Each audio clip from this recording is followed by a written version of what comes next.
Hi everyone, good day sa inyong lahat. Ako po si Mrs. Cutting Care, ang iyong lingkod at magsasabi ng mga pangyayari sa aking buhay na may katotohanan at walang halong kalukuhan. So for today's video, this is my second day practicing my camera, talking to camera. So how are you today? And sana ay nasa mabuting kalagayan tayo lahat. So ngayon is gagawa ako ng aking istorya ng aking buhay, kung kailan ako nakarating dito sa South Australia at anong mga pagsubok at positive and negative na aking naranasan sa aking buhay. So una, pumunta po ako dito sa South Australia noong 2013 after ng lindol sa Bohol. No, tingnan niyo, nakikita niyo yung mga nangyari sa Bohol noon na ano yung nasisira yung mga old church, no? Nasira lahat yung mga old na simbahan. And then, after noon, pumunta ako ng Cebu, then travel to Australia.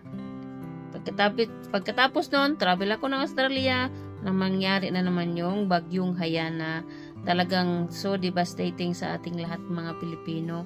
No, halos ako para akong mabaliw. No, guys, para akong mabaliw kasi hindi ko makontak yung aking pamilya dahil walang internet, walang kuryente, basta para akong baliw kung anong gagawin ko.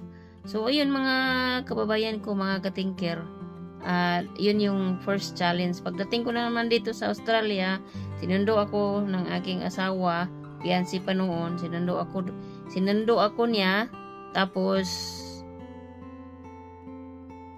dinala ko sa bahay nila. Doon, pagdating ko sa bahay nila, sabi ko, this is a funny story, guys. Really funny, you know. American English and Filipino English are almost the same because Philippines is using American English. So, Australia is a British English. So, it's so different talaga. So, yun ang nangyari. Pagdating ko, sabi ko, kay Mr. na I wanna have a bath. Siyempre, English sila, di ba? Mag-English ka rin, di ba? Mag-English tayo, di ba? So, English ako, sabi ko, darling, I wanna have a bath. So, nagwonder ako nung anong ginawa niya. Yun pala, naghanda siya ng tubig sa bathtub. Kasi sabi ko, I wanna bath. Iba naman yung ibig sabihin natin eh.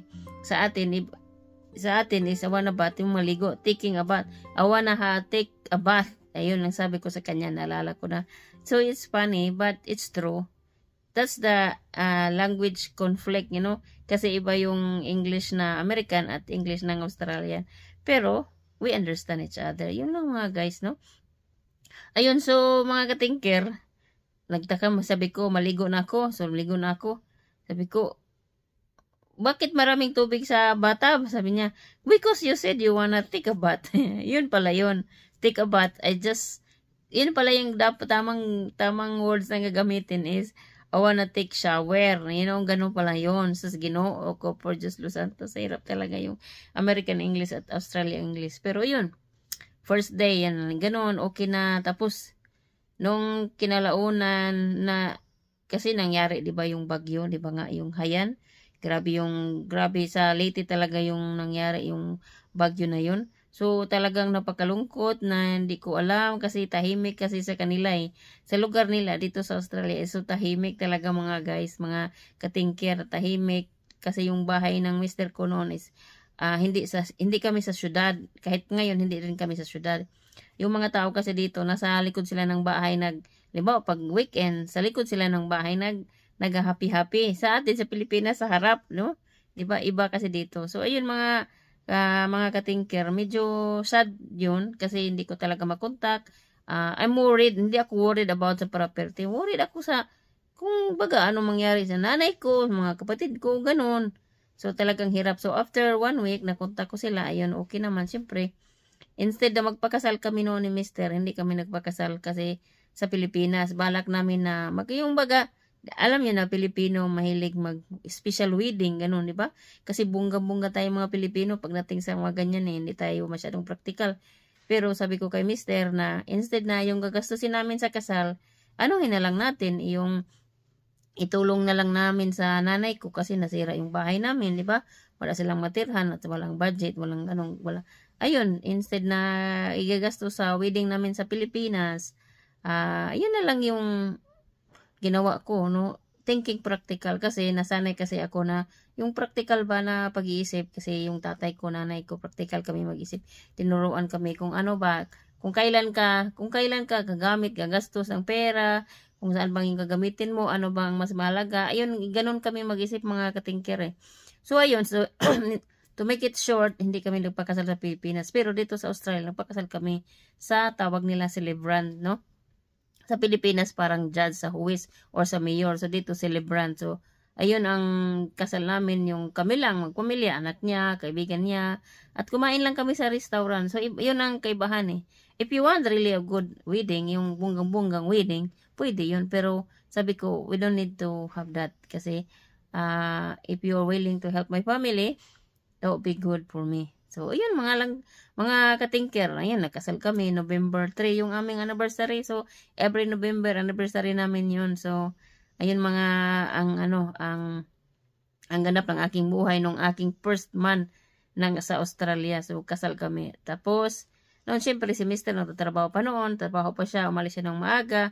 Syempre, as Pilipina, sanay tayo na tayo yung maghahanda na pagkain sa ating asawa kasi sila nagtatrabaho, di ba? Ganun naman talaga tayo dapat eh. We are a keeper. Kasi siyempre, pag wala ka namang trabaho, siyempre, ito yung mga trabahong bahay sa'yo yan, di ba? Ganun tayong mga Pilipino, lalo pag galing tayo sa probinsya, di ba? Yun, pag-uwi. Pero, doon ko na-feel after 3 weeks, mga katingker, after 3 weeks, a month more, talagang yung tahimik kasi dito sa Australia, tahimik hindi ka talaga sa city. So, yung namin suburb. So, tahimik siya tahimik mga katingker is quiet. But, I feel happy because I see lots of birds. It's just like back in my head is like the worry about what happened after the typhoon. Yun lang talaga mga katingker. So, yun. Tapos, magka-January, umuwi ako sa Pilipinas. Then, pumunta si Mr. Then, balik na naman sa Australia. Pagka may natanggap ko na yung aking residential. So, ayun. So, fast forward na tayo mga katingker, doon na tayo naging resident na po ako, no? Nung naging resident na po ako, nag-aral ako ng mag-drive. So, bago ka mag-aral na mag-drive, mag-exam ka muna. So, dinaanan ko din yung bumagsak ako. First test ko sa exam, bumagsak ako mga katingker. So, hindi ako pumasa. Failed ako. Pero, talagang pinilit ko yung sarili ko. Kung baga yung determinado ka at resilient ka, flexible yung utak mo, hindi ka susuko, di ba? Kasi pag gumive up ka sa sarili mo, sa buhay mo, walang mangyayari sa buhay mo, di ba? So, we need to keep going. So, ayun, nag-take ako ng pangalawang exam, kinabukasan, nag-failed ako today, kinabukasan, ay pumunta na naman ako dito sa may Marion area. Sumakay ako first time ko sumakay ng train na ako lang mag-isa. So, nakarating ako, tapos, siyempre, alam mo nyo, pag, yung flexible mind ka, di ko alam yung area, pero ang ginawa ko, ginugol ko, siyempre. Anong gamit sa GPS, di ba? May GPS na may puno man di ba? So, yun, natuntun ko yung service center, yung tawag na service center ba yun? is a service center, ayun, nag-exam ako, at pumasa ako sa awa ng Diyos, pumasa doon, nag-aral na naman ako ng driving. So, nung talagang napakahirap yung dinaanan ko pag nang kuha ng lisensya. Kasi mga katingker alam niyo na yung challenge ko is yung mata ko. Kasi medyo malabo-labo nga doon. First, instructor ko, ayun, ganun. Tapos, lumipat na naman ako. So, gawin natin medyo mabilisan na practice talking to camera to mga my life story, mga katingker, no? My life in Australia, first year, first day, first month in my life in Australia. Yun mga katingker na pangalawa, nakahanap ako ng iba na namang driver instructor. Sa challenge pa rin mga katingker, pero hindi ako sumuko. Ayun. Pangatlo, nakahanap na naman ako yung sa car insurance namin galing na driver. Doon talaga ang the worst time in my life nung nag-aral ako ng mag-driving kasi natutorture yung mind ko dahil doon sa instructor na yun, no?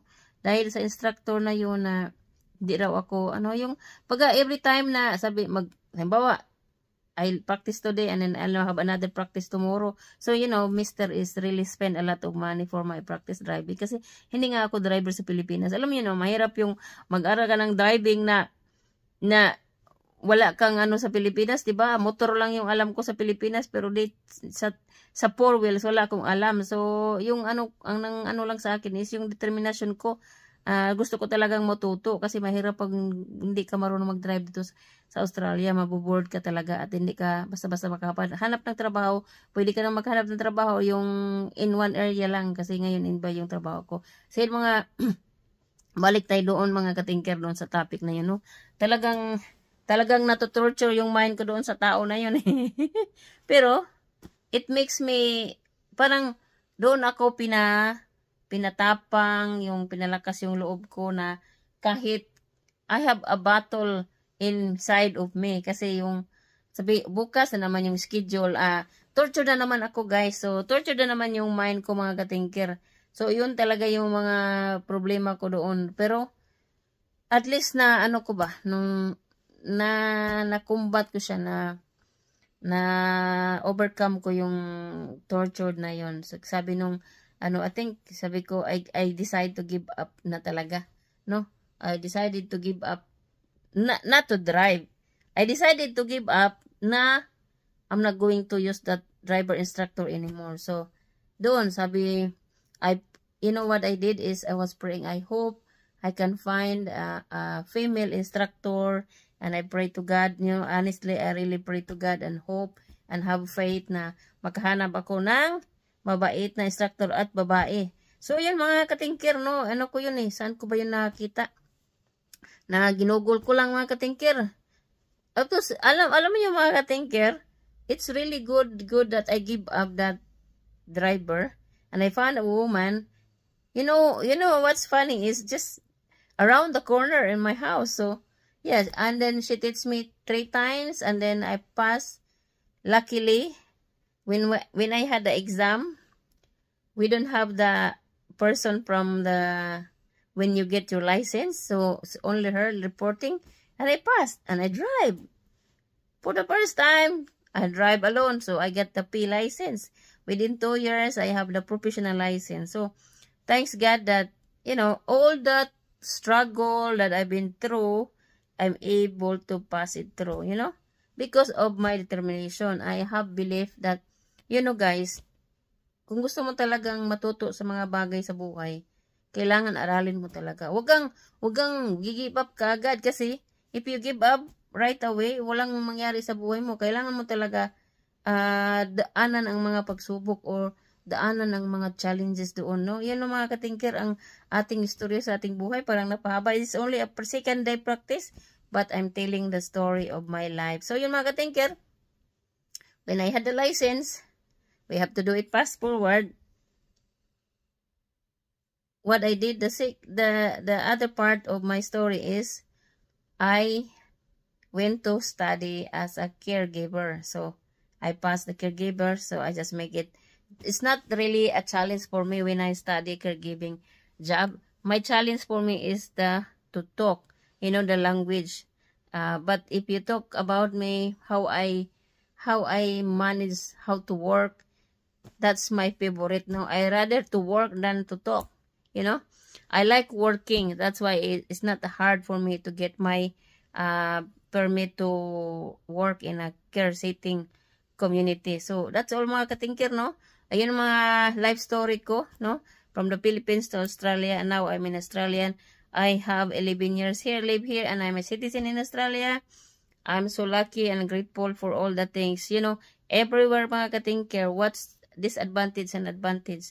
Disadvantage in Australia, if you are a Filipino in Australia, and you are lazy, and you are extravagant pagdating sa gastusin, talagang hirap ang buhay. Kasi everything you have to pay, You have to pay the car insurance, car rental, electric, water bill, blah, blah, blah. Your life insurance, if you want. Because important is you need to have insurance. Kasi pag wala kang insurance, mas lalong mahirap. Pero at least, kahit wala kang insurance, marami naman dito na yung mga walang trabaho na may pera lang mula sa gobyerno, wala naman silang insurance. But if they get sick, they can go to hospital because Australia is really good country sa pagdating ng mga mangyayari na ganyan, yung mga kung pag-usapan about health problem or health issue, talagang tutulungan kanila kasi Pag pupunta ka sa hospital na hindi ka nila gagamutin, if you are a citizen, or if you are a traveler and you have insurance, gagamutin ka nila. Kasi kung hindi ka nila gagamutin, problema ng doktor yun. Mananagot sila sa gobyerno. Kaya habulin sila na sa gobyerno. So, yun yung advantage. Ang advantage natin, disadvantage sa mga Pilipino is yung pagiging tamad at ambisyosa. Yung pagiging ganun.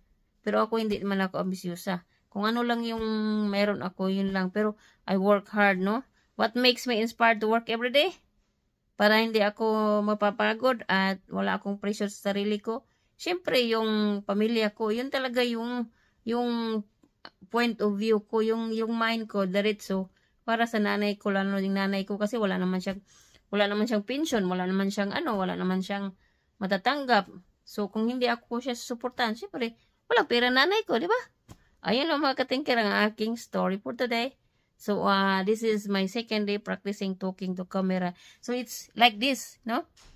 Like this, talking to camera with your real life story, Wag mo nang ungkatin yung mga bagay na hindi mo alam, di ba? Mahirap kasi makipag-plastic sa camera na kausapin mo yung sarili mo tapos yung sinasabi mo, hindi man totoo nangyari sa buhay mo. So, yun lang mga katingker. Have a good day and thank you so much. And if you like this telling story video, please give me thumbs up, like, and subscribe. Bye. Have a good day. I hope you have a great life ahead of you. Bye.